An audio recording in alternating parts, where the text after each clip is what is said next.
Hello my beautiful soul family. Soul journey to spiritual path में मैं प्रियांजलि आप सभी का स्वागत करती हूँ। दोस्तों, सोलमेट जर्नी की स्टेजेस के बारे में हम लोग बात कर रहे थे। इस वीडियो में मैं आप लोगों को इसी जर्नी के 8 नंबर की स्टेज के बारे में बताना चाहूँगी। पहले हम एक छोटा सा रीकैप कर लेते हैं हमारी पुरानी स्टेजेस के बारे में, क्योंकि मैं कंटिन्यूसली आप लोगों को नहीं बता पा रही हूँ। थोड़ा सा बीच बीच में पॉज हो जा रहा है हमारे इस जर्नी के स्टेजेस के बारे में।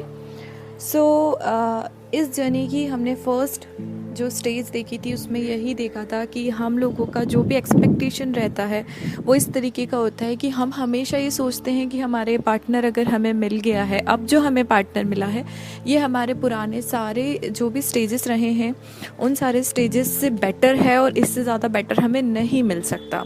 देन जब हम इसके सेकंड स्टेज पे आते हैं तो हमें ये पता चल जाता है कि पता चलना इन द सेंस कि आप जब उसके साथ रहते हैं तो आपको अंदर से वो फील आता है कि आपको अपने इस पार्टनर के साथ ऑनेस्ट रहना है और आपका पार्टनर भी आपके साथ ऑनेस्ट ही होता है।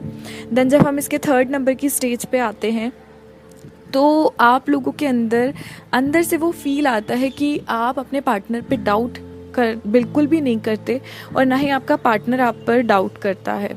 देन फोर्थ नंबर की स्टेज पे जब आप लोग अपने पार्टनर के साथ होते हैं तब आप उसके साथ में बहुत ही कॉन्फिडेंट फील करते हैं।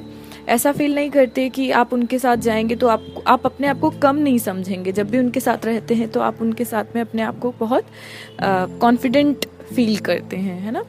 और जब इस जर्नी के 8 नंबर की स्टेज पे आएंगे तो आप लोग एक दूसरे के साथ टाइम बिताने के अलग अलग बहाने ढूंढेंगे और आप लोगों को एक साथ टाइम बिताना बहुत अच्छा लगेगा।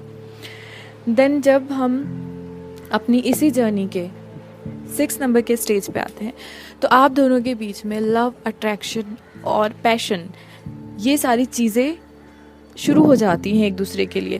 अट्रैक्शन बहुत ज़्यादा बढ़ जाता है, लव की फीलिंग आप लोगों के अंदर आ जाती है और आप दोनों एक दूसरे के लिए बहुत ज़्यादा पैशनेट हो जाते हैं। फिर जब इस जर्नी के 7th नंबर के स्टेज पे हम आते हैं तो इसमें आप दोनों एक दूसरे के साथ अपनी हर एक फीलिंग को, अपने हर एक थॉट को डिस्कस करते हैं विदाउट एनी ईगो, प्राइड और फियर ऑफ रिजेक्शन। आपको कोई भी चीज़ का डर नहीं होता और आप अपनी हर बात, हर फीलिंग को डिस्कस कर लेते हैं। अब इस वीडियो में हम लोग बात करेंगे 8th नंबर की स्टेज के बारे में, जो होती है कि आप दोनों मिलकर अपने फ्यूचर की प्लानिंग करते हैं। तो फ्यूचर की प्लानिंग किस तरीके से होती है? अब ऐसा नहीं होता कि हाँ हम शादी की डेट निकाल रहे हैं, है ना। 8 नंबर का जो स्टेज होता है वो ये होता है कि जब भी आप दोनों की फैमिली में कुछ फंक्शन हो या फिर कुछ ऐसा म्यूचुअल कोई भी फंक्शन हो, कोई फैमिली इवेंट हो या ऐसी कोई प्लेसेस हो जहाँ आपका ग्रुप कोई सेलिब्रेशन कर रहा है तो आप अपने पार्टनर को इनवाइट करना पसंद करोगे। और आपका पार्टनर जब उसके यहाँ कोई ऐसे फंक्शन होता है तो उसको क्यों, ताकि आप फैमिली से मिलो, एक दूसरे को पहचानो, एक दूसरे की फैमिली को समझ लो, क्योंकि आप लोगों की वो प्लानिंग होती है। क्या प्लानिंग होती है? जब तक आप दोनों एक दूसरे की फैमिली को नहीं पहचानते और फैमिली वाले आपको नहीं पहचानते तब तक आगे नहीं बढ़ सकते। तो आप लोग फिर इस तरीके से एक दूसरे को मिलवाना शुरू कर देते हो, फैमिली से, फ्रेंड से, हर किसी से, ताकि वो लोग भी अपनी तरफ से आपके पार्टनर को ओके कर दें जो आप चाहते हैं, है ना। ये जो स्टेज होती है उसमें यही होता है कि आप दोनों इस तरीके से एक दूसरे के साथ आगे की प्लानिंग करते हैं, है ना। अब देखिए, ऐसा नहीं है कि सिर्फ फैमिली फंक्शन में या फिर फ्रेंड के साथ ही। कई बार ऐसा होता है कि किसी इवेंट में आपको बुलाया जाता है तो आप अपने पार्टनर के साथ ही जाना पसंद करते हैं। आपको लगता है कि मैं अपने पार्टनर के साथ जाऊं और जो भी फंक्शन है उसको अटेंड करूं। तो अल्टीमेटली आप ये चाहते हैं कि उसके साथ समय भी बिताओ और जो भी आप कर रहे हैं, जहाँ भी आप जा रहे हैं, जिनसे भी आप मिल रहे हैं, आपके पार्टनर को उनके बारे में भी पता रहे और जिनके पास आप जा रहे हैं, जिनसे मीटिंग के लिए आप जा रहे हैं, उस पर्सन को भी आपके पार्टनर के बारे में सारी इन्फॉर्मेशन हो।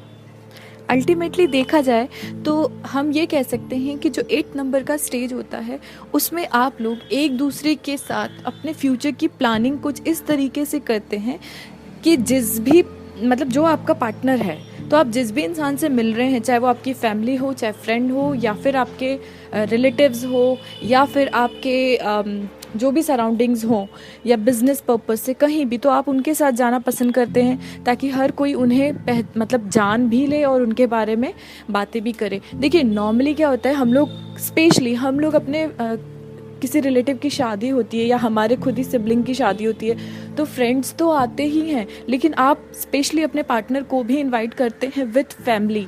क्यों? क्योंकि हम ये चाहते हैं कि सामने वाली फैमिली भी आए, हमें जाने, और हमारा जो पार्टनर है, जो भी आपका पर्सन है, वो भी आपकी फैमिली को भी पहचाने और किस तरीके से जो रिचुअल्स वगैरह आपके यहाँ होते हैं। स्पेशली क्या होता है, जैसे अगर 5 डेज़ का फंक्शन होता है, हम लोग इनवाइट करते हैं कि तुम्हें 5 दिन आना है। मैं आप लोगों को सिर्फ एक एग्जांपल दे रही हूँ। तो उसमें क्या होता है, हमारे फ्रेंड सर्कल में वो आते, मतलब फ्रेंड सर्कल के साथ साथ हमारा पार्टनर जब आता है तो हमारा फोकस अगर उसके ऊपर है, तो फैमिली में कोई ना कोई ऐसा होता है जो ये नोटिस कर लेता है। और फिर आप भी देखिए, घर में कोई ना कोई ऐसा पर्सन भी होता है जो आपको हमेशा सपोर्ट करता है, राइट? चाहे वो आपका सिबलिंग हो, चाहे वो आपकी मम्मा हो या पापा हो। सो हम उनको ये बताने की कोशिश करते हैं कि ये पर्सन है, तो उस तरीके से वो ज़्यादा उनके साथ में इंटरेक्शन करते हैं, पसंद कर लेते हैं। क्योंकि सोलमेट जर्नी में बहुत रेयर केस में होता है कि मना हो जाएगा, होता भी है कई बार कि मना करते, लेकिन अगर वो आपका सोलमेट है तो कोई ना कोई रास्ता आप दोनों मिलके निकाल ही लेते हैं और अपने पेरेंट्स को मना लेते हैं।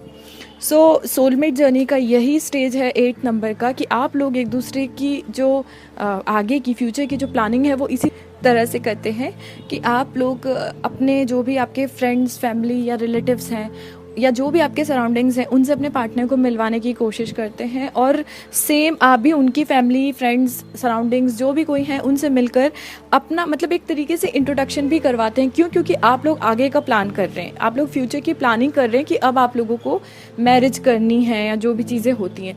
तो दोनों की तरफ से होता है ये, और दोनों एक दूसरे को एक दूसरे के पेरेंट्स से और सिबलिंग्स से, फ्रेंड्स से, सभी से मिलवाने की पूरी कोशिश में लगे रहते हैं। सो फ्यूचर की प्लानिंग में यही चीज़ है कि आप लोग, फ्यूचर प्लानिंग मतलब क्या? मैरिज, है ना? एक हैप्पी मैरिड लाइफ के लिए आप लोग अपने पार्टनर को अपने फैमिली से, अपने रिलेटिव से, अपने फ्रेंड से, सभी से मिलवाने की कोशिश करते हैं। सो इस वीडियो में मैंने आप लोगों को सोलमेट जर्नी का 8 नंबर का स्टेज बताया है। अगली फाइनल वीडियो मैं आप लोगों के लिए नेक्स्ट अपलोड करने वाली हूँ।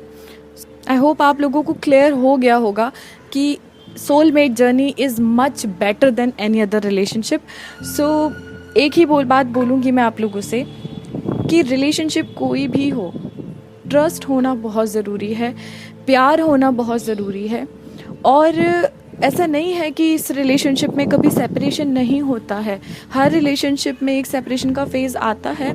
तो जो 9th नंबर का हमारा स्टेज होगा, उसके पहले मैं एक कॉमन सेपरेशन का वीडियो बनाने वाली हूँ, जिसमें हर रिलेशनशिप जहाँ जहाँ सेपरेशन होता है उसके सिम्टम्स भी बताऊँगी और उसके उस चीज़ों से कैसे निकल के आप लोग 9th स्टेज पे आएंगे, ये भी मैं आप लोगों को बताऊँगी। सो इसलिए मैं आप लोगों के लिए अगली एक वीडियो बनाऊँगी, जो चाहे वो ट्विन फ्लेम हो, चाहे वो सोलमेट हो या फिर कार्मिक रिलेशनशिप हो, हम तीनों के सेपरेशन का अलग अलग फेज़ लेकर एक वीडियो मैं बना के अभी अपलोड करूँगी, ताकि आप लोगों के अंदर अगर ऐसे कोई डाउट हैं तो वो क्लियर हो जाए। अगर आप लोग मुझसे बात करना चाहते हैं तो मुझे इंस्टाग्राम, फेसबुक या फिर ईमेल आईडी के थ्रू कांटेक्ट कर सकते हैं। मैं तुरंत जवाब नहीं दे पाती हूँ, लेकिन मेरी कोशिश होती है कि मैं आपके हर सवालों के जवाब दूँ। सो बने रहिए आप लोग मेरे साथ में। नेक्स्ट वीडियो सेपरेशन को लेकर मैं जल्दी बना के अपलोड करूँगी। तब तक के लिए thank you so much, stay tuned.